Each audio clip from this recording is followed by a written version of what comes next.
C'est parti. Fini les grasses matinées. Il y en a marre. Moi, je crois pas qu'il y ait de bonnes ou de mauvaises situations. J'écoute. Je déteste le café. Ah oui. Ah, c'est pas bon. Non, je ne crois pas, non. Pourquoi? La pause café, c'est fini. L'heure de la radio learning. Il est 12h et presque 15 minutes. Presque l'heure de se mettre à table, et cette fois-ci avec nos deux invités. Amélie, tu reçois, je le disais tout à l'heure, pour le meilleur du pire, Raquel Desanne, qui est Head of Leadership et Learning Europe et France, et Jason Hathaway, Global Head of Learning Transformation pour Sanofi. C'est ta rubrique Réveille ton Rex. Good morning, Vietnam! Hey, this is not a test. This is rock and roll. Time to rock it from the Delta to the DMZ. Hello, merci Arnaud. En effet, est-ce que Raquel et Jason, vous êtes avec nous en ligne? Oui. Oui, super. Bonjour. Bonjour Bonjour et à tous les deux. merci beaucoup d'être avec nous ce matin. Ce midi, hein. Ce midi d'ailleurs, oui. 12h du matin. Cet après-midi. Voilà, pour évoquer et continuer de parler avec nous et nos auditeurs du peer-to-peer. J'espère que je le dis bien avec le bon accent. Yeah, good. On avait quelques questions pour vous concernant tout ce qui est fait aujourd'hui chez Sanofi. Et il y en a des choses qui sont faites et à venir et des beaux challenges. Donc, vous nous permettez aujourd'hui de partager ça avec nos auditeurs sur cette question du peer-to-peer. Alors, je vais droit au but. Directement, première question, le peer-to-peer, qu'est-ce que cela vous évoque et quel est le positionnement de Sanofi à ce sujet? Alors, je vais répondre à cette question. En fait, le peer-to-peer, c'est clairement quelque chose de très important pour Sanofi. On a toujours, depuis le début, mis ça dans nos formations, les moments de partage, les moments de networking. Ça a toujours été clairement un focus. Et aussi, ça fait partie de vin, le 70-20. Oui. Donc, ça représente une composante essentielle pour nous. C'est vrai. Et en fait, notre PDG même, Paul Hudson, lui aussi, il est très engagé sur le peer-to-peer, sur la formation lui-même. Et l'année dernière, pendant le premier confinement de cette crise sanitaire, il nous a lancé un challenge très fort de 1 million d'heures de formation entre la période de mars et à fin juin. Wow. Donc, et cette initiative vraiment a déclenché beaucoup d'enthousiasme chez nos collaborateurs à Sanofi et ça montre, ce moment-là a vraiment poussé nos collaborateurs dans le peer-to-peer. Parce que on a vu avec cette challenge, les gens se partageaient et s'aidaient entre eux à faire ces millions d'heures. Donc, c'était super. On a aussi, il faut dire aussi que c'est important, autant plus aujourd'hui qu'on est en virtuel. C'est important. Le fait que on est obligé de trouver les solutions pour nos collaborateurs, de se reconnecter et de faire le networking qu'on peut plus faire comme en face-to-face. Oui. Donc, je dois dire, c'est très important pour nous. Merci, effectivement. Et justement, au moment du Covid, de l'apparition du Covid en mars 2020, pour la France en tout cas, quelle était la situation learning chez Sanofi à ce moment-là, où vous en étiez de la distancialisation des contenus? Est-ce que le peer-to-peer faisait déjà partie des modalités d'apprentissage? Oui, alors je vais prendre cette question. Après l'Australienne d'origine, c'est l'Américain d'origine qui prend la parole. Donc, ouais, ça c'est un bon exemple d'apprentissage.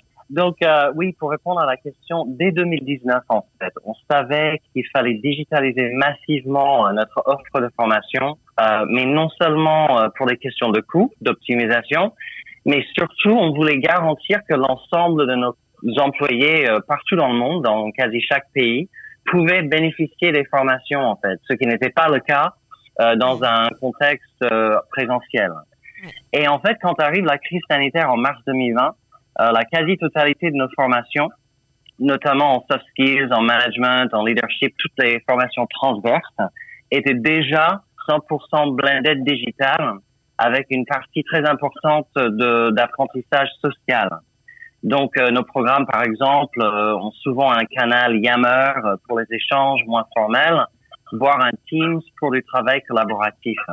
Ouais. Et donc, les formations sur site, parce que chez Sanofi, comme vous le savez, on produit des médicaments, donc il faut des sites de production, et il y en a plein. Oui, tout à fait. Entre autres, les formations sur les formations donc sur ces sites de production restaient extrêmement présentielles, et donc on a profité de cette situation sanitaire pour passer en virtuel très rapidement. Et en fait, c'était un vrai saut en avance pour les sites, et nos collaborateurs étaient très ouverts à essayer autre chose. Donc, ce qu'on a fait, en fait, simplement, c'est qu'on met à profit l'ensemble de nos technologies internes. Donc, il y a tout un bouquet, Yammer pour échanger, poser des questions, etc. Kaltura, c'est notre plateforme vidéo, et donc, du coup, on peut créer et partager des podcasts, des vidéos de formation. En anglais, on dit user-generated content. Oui. On utilise Teams pour des espaces collaboratifs de formation, SharePoint pour des communities of practice qui rassemblent des personnes ou des experts qui souhaitent partager leurs compétences autour d'un même thématique. Voilà. Et je finirai juste en citant un autre exemple. Dans notre LMS, dès juin 2019, on a commencé à utiliser une fonctionnalité qui s'appelle les playlists. Et les playlists, en fait, c'est une curation personnelle de ressources de formation, qu'elles soient internes ou externes, donc sur le web, gratuites, autour d'un sujet donné. Et en fait, chaque playlist porte le nom du collaborateur. C'est un fait très important parce que en fait, ça rend vraiment la playlist très personnelle, très humaine. Et en fait, on peut s'abonner à ces playlists et ainsi recevoir des mises à jour, voire contacter l'auteur de cette playlist en cas de questions ou en cas de désir d'approfondir. Donc, Spotify dit. Cet exemple, on était déjà prêt en mars 2020. Ça soulève un sujet, je rebondis dessus parce que Patrick Adam, notre expert, en a parlé il y a quelques minutes, de la marque employée finalement, oui. Qui apparaît. C'est important pour vous est-ce qu'il y a une modération, est-ce qu'il y a un contrôle de ce qui est posté, les playlists, les contenus sociaux? Oui, alors c'est une bonne question. C'est pas tellement pour les raisons de modération ou de censure, comme on peut dire. Nous, chez Sanofi, comme on a plus de 100 000 collaborateurs dans le monde, c'est plutôt dans une optique de non-duplication. On veut pas avoir, par exemple, une centaine de playlists sur le même sujet, par exemple l'intelligence émotionnelle. Donc en fait, on utilise notre système de gouvernance interne pour choisir ces experts et vraiment être sûr d'éviter de la duplication de l'offre. Génial. D'accord. Pouvez-vous nous en dire un peu plus sur l'initiative #BeCurious qui prend une ampleur énorme au sein de Sanofi? Oui, bien sûr. En fait, cette communauté BeCurious, c'était une jolie surprise, non planifiée. En fait, en mars 2020, on avait planifié depuis des mois le lancement de notre université. Donc, à la base, le lancement devait être en présentiel avec des conférences, des stands, les goodies, tout ce qu'on attend d'un grand lancement corporate. Et 10 jours avant le lancement, qui était prévu le 26 mars, en fait, c'était le confinement. Voilà, les commerces non essentiels fermés, tout le monde était à la maison. Voilà. Ouais, exactement. Et donc, on s'est posé la question, est-ce qu'on y va ou pas? Et en fait, avec notre équipe, on s'est dit oui, on y va et on va passer tout en virtuel. Donc, le jour du 26 mars, plus de 13 000 collaborateurs se sont connectés au webinaire de lancement. Oh, wow. Et ça a carrément marqué un record de connexion Zoom pour Sanofi. Et en fait, lors de cet événement de lancement avec les 13 000 employés venant de tout pays, on a lancé une chaîne Yammer qui s'appelait BeCurious pour accompagner le lancement de cette université. On voulait donner un espace dédié où non seulement des directeurs ou responsables de formation pouvaient communiquer sur l'offre, mais on voulait aussi donner la parole aux apprenants pour qu'ils puissent partager leurs idées, poser des questions, apprendre les uns des autres, même partager leurs certificats, etc. Et en seulement quelques semaines, cette communauté comptait déjà plus de 22 000 collaborateurs et c'est plus du quart de notre population globale. Ah, Donc aujourd'hui, 1 an après, nos collaborateurs continuent d'utiliser cette communauté comme un endroit pour partager les choses qu'ils ont apprises, qu'ils ont créées pour que les autres apprennent. Et en fait, du coup, c'est même plus nous qui, à la base, sont, on va dire, modérateurs de cette communauté. C'est vraiment les employés, les collaborateurs partout qui le font vivre. Et c'est très beau à voir. C'est une organisation apprenante. Hein. Ouais, C'est super, c'est ça. Et du coup, qu'est-ce que vous diriez qui sont les limites de ce système ou ce à quoi il faut faire attention dans le développement du peer-to-peer?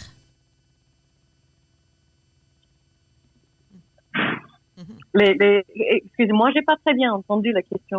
Je posais la question, Raquel, de quelles sont pour vous les limites de cette modalité? Qu'est-ce qu'il faut sur quoi il faut être prudent, sur quoi il faut être prudent, qu'est-ce qui est important de gérer et de cadrer dans cette modalité de peer-to-peer?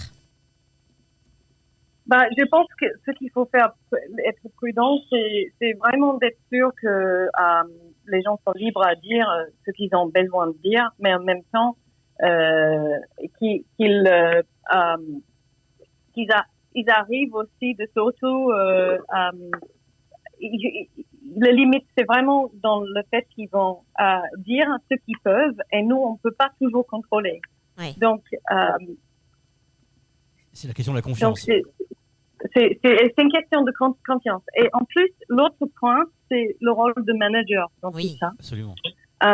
Qui lui peut être à la fois être vu comme à l'extérieur de ça, où l'employé, lui, il part, il apprend tout ce qu'il veut.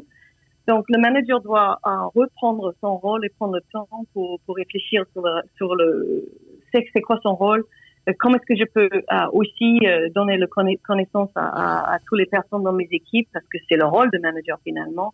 Et puis, pour développer ses compétences, c'est important aujourd'hui. Donc, à la fois, c'est très bien que l'employeur, il a la culture, il prend en main, mais en même temps, il faut aussi avoir la stratégie Sanofi et des compétences qu'on veut développer et que ça soit toujours drivé par le manager.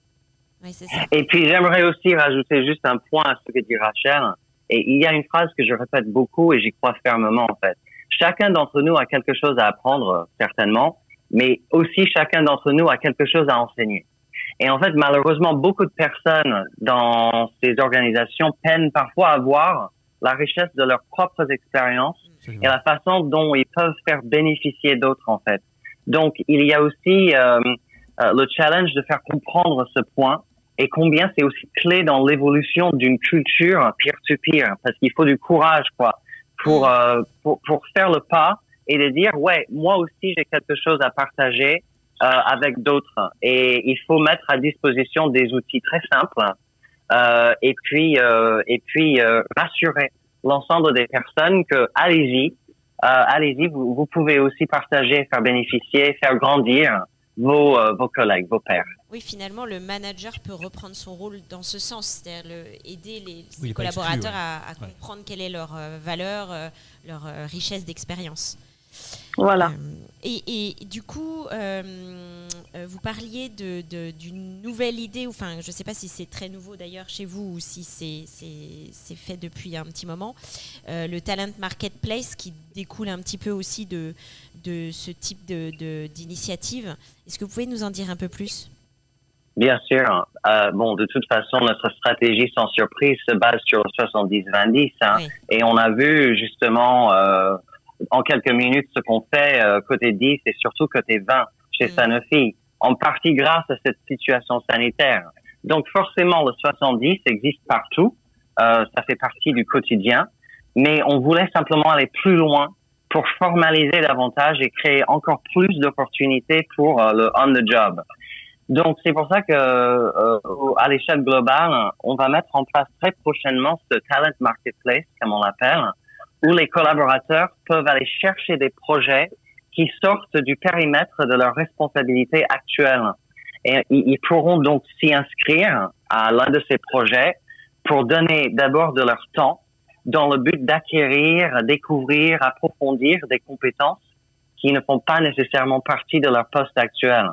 Et en fait, cette initiative, je trouve intéressante parce que c'est totalement aligné avec la stratégie de garantir non seulement l'évolution de carrière de nos collaborateurs, mais ça permet aussi de garantir que Sanofi détienne les compétences nécessaires à la fois aujourd'hui et pour demain.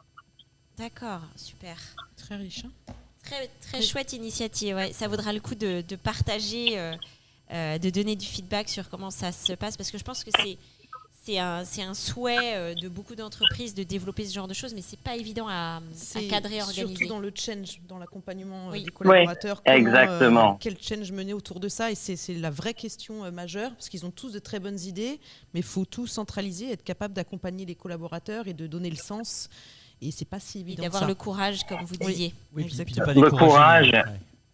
Et puis pour revenir à ce que disait Rachel aussi sur le rôle du manager, malheureusement beaucoup de managers, quelle que soit l'entreprise, ne sont pas sensibilisés à la nécessité de laisser quelques heures par semaine aux collaborateurs d'aller chercher, expérimenter, découvrir.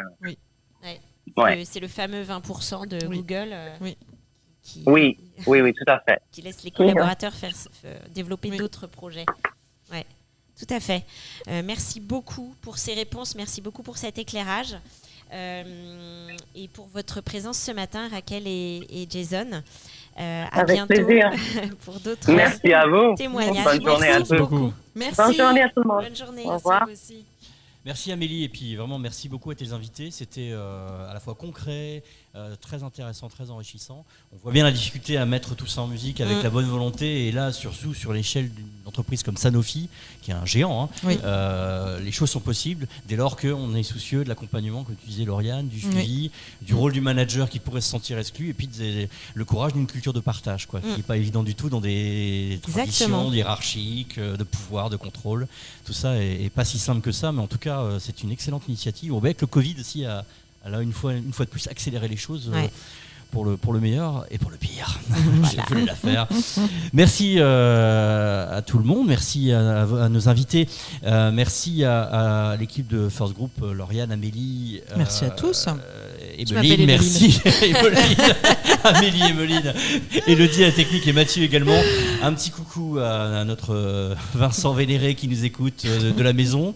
Merci à vous, chers auditeurs aussi. Vous êtes vraiment de plus en plus nombreux à nous écouter. Ça nous fait plaisir et ça nous encourage surtout à proposer des sujets comme celui-ci. Cette émission spéciale sur cette révolution de la pédagogie. J'espère que ça vous aura intéressé, instruit et vous aurez envie non seulement d'en savoir plus, mais de le mettre en œuvre aussi chez vous. N'hésitez pas à nous remonter vos idées, vos remarques, tout ce que vous avez envie de nous dire. On en fera bon usage. C'était un plaisir pour moi en tout cas d'animer une nouvelle fois cette émission et de la partager avec vous. Rendez-vous le 3 juin pour notre prochaine émission et la dernière avant l'été de Radio Learning en air. De toute façon, on ne partira pas cet été, on peut tous se retrouver en direct d'un bar. En juillet-août. Pas impossible qu'on se retrouve en juillet-août, je ne sais pas où, sans doute à la maison pour une émission estivale. Peut-être. Les pieds dans le sable, on l'espère. On vous embrasse tous, bonne journée, à bientôt, bye bye. Merci à tous, au revoir. Bon appétit. La Learning en Air, c'est fini pour aujourd'hui. Merci à toutes et à tous. Retrouvez vite toute l'équipe Learning en Air pour de nouvelles aventures hautes en ondes 2021. En attendant, suivez nos actus sur nos réseaux sociaux. Stay tuned.